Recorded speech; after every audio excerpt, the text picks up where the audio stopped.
will now hear a 10-minute rebuttal from Ignacio Reyes.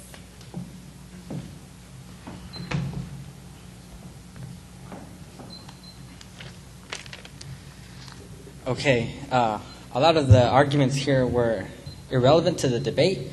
The question was, does God exist? Not, is the Bible inerrant? Whether the word Nazarene or Nazarene was wrong, that wasn't the topic today. We're not discussing, does the Bible have errors or is it accurate? Did they get it right or wrong? Was he writing this? Was he talking about this?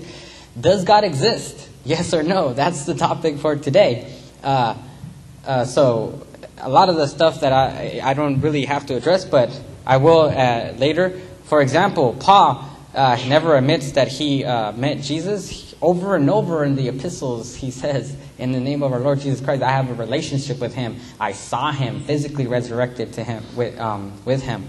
I mean, saw the resurrected Christ.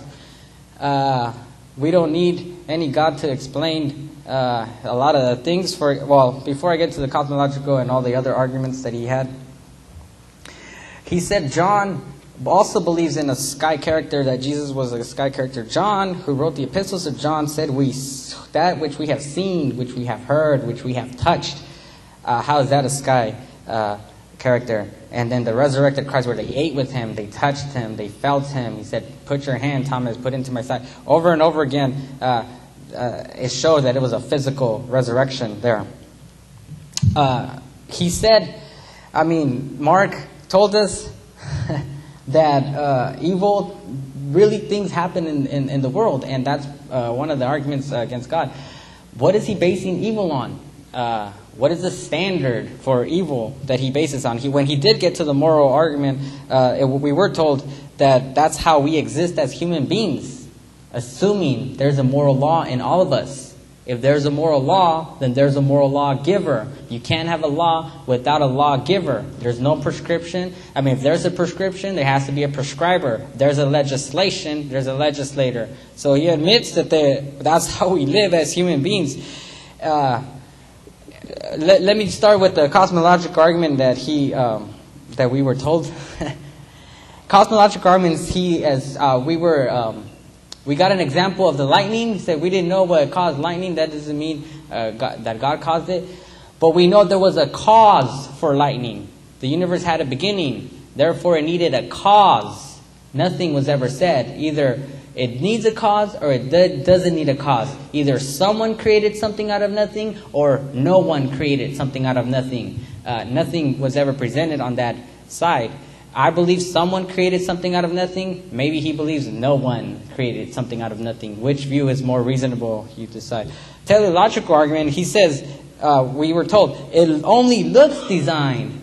So, it only needs a designer.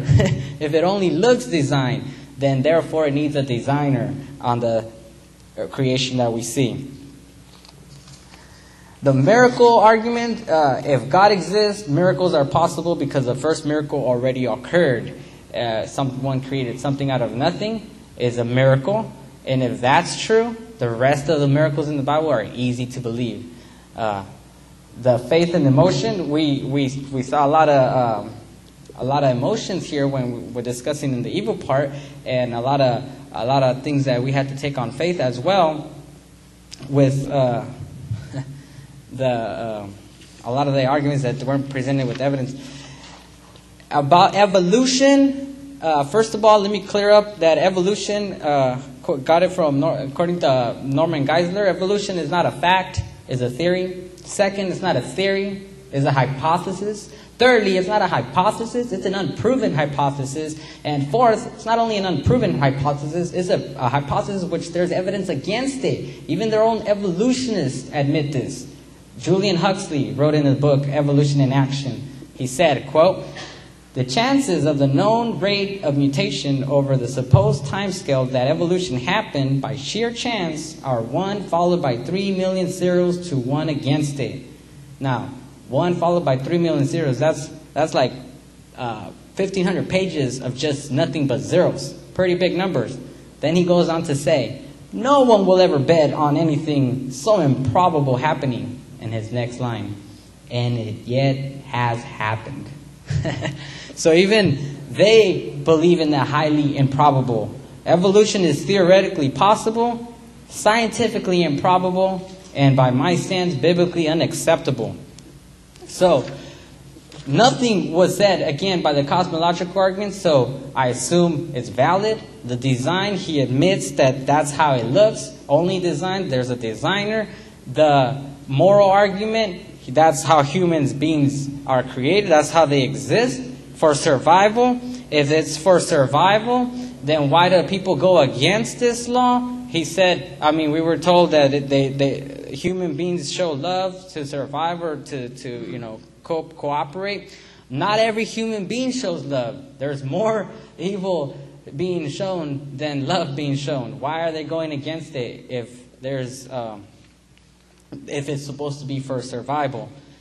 And nothing was ever addressed about the historical argument. The authenticity of the new Gospels still stand. The Gospels give good evidence that Jesus is God. Nothing was ever presented on that area, so I assume that Jesus is still God is a still valid point.